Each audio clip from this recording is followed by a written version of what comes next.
चंद्राप्रमाणे शीतल छाया देणारे परीक्षक आणि चांदण्याप्रमाणे चमकणाऱ्या माझ्या मित्रमैत्रिणींनो, सर्वांना माझा नमस्कार। आज मी येथे थोर देशभक्त लोकमान्य टिळक यांच्याविषयी बोलणार आहे। लोकमान्य टिळक यांचे पूर्ण नाव बाळ गंगाधर टिळक असे होते। त्यांचा जन्म 23 जुलै 1856 रोजी रत्नागिरी येथे झाला। ते थोर देशभक्त, समाजसुधारक, विचारवंत आणि शिक्षक होते। टिळकांचे व्यक्तित्व अतिशय प्रभावी आणि धडाडीचे होते। आत्मविश्वास, ध्येय आणि राष्ट्रप्रेम हे त्यांमध्ये भरलेले होते।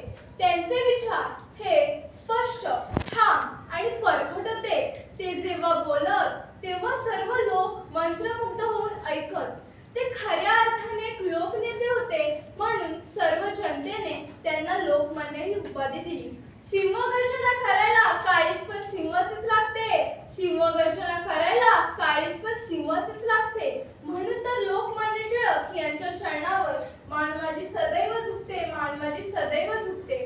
टिळकांचे कर्तृत्व अनेक क्षेत्रात दिसून येते। राजकारण, समाजसेवा आणि शिक्षण व पत्रकारिता त्यांनी मोलाचे योगदान दिले। केसरी व मराठा ही वृत्तपत्रे सुरू करून त्यांनी इंग्रजांविरुद्ध लोकांमध्ये जागृती निर्माण केली। स्वराज्य हा माझा जन्मसिद्ध हक्क आहे आणि तो मी मिळवणारच, हे बाणेदार वाक्य त्यांनी देशभरात पोहोचवले।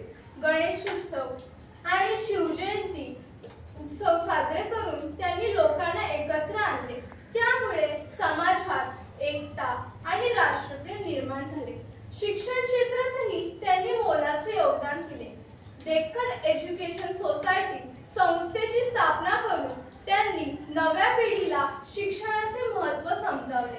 क्रांतीची मशाल पेटली, सिंहाची सिंहगर्जना गरजली। क्रांतीची मशाल पेटली, सिंहाची सिंहगर्जना गरजली। स्वातंत्र्याची नवी प्रेरणा टिळकांनी जनतेला दिली, टिळकांनी जनतेला दिली। इंग्रजांनी टिळकांना तुरुंगात टाकले, पण मात्र त्यांनी कधीही हार मानली नाही। त्यांचे जीवन हे त्याग, संघर्ष आणि राष्ट्रसेवेचे प्रतीक होते। मंडाळ्याच्या तुरुंगात त्यांनी गीता रहस्य हा ग्रंथ लिहिला।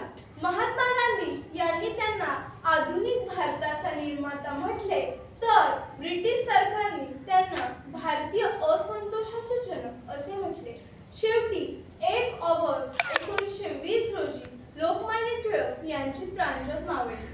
देशासाठी प्राण समर्पित करणाऱ्या थोर नेत्यास माझे कोटी कोटी प्रणाम। शेवटी एवढेच म्हणेन की धगधगणाऱ्या ज्वाळामध्ये सत्याचा दीप तेवत होता, धगधगणाऱ्या ज्वाळामध्ये सत्याचा दीप तेवत होता। शत्रूंच्या छातीत हुंकार, टिळकांचा आवाज घुमत होता, टिळकांचा आवाज घुमत होता। ज्ञान पराक्रम तेज ज्याच्यात, तो वीर जणू साक्षात वज्र होता। ज्ञान पराक्रम तेज ज्याच्यात, तो वीर जणू साक्षात वज्र होता। स्वराज्य ही ज्याची शपथ होती, तो टिळक अजिंक्य होता, तो टिळक अजिंक्य होता। एवढे बोलून मी माझे भाषण संपवते। जय हिंद, जय भारत।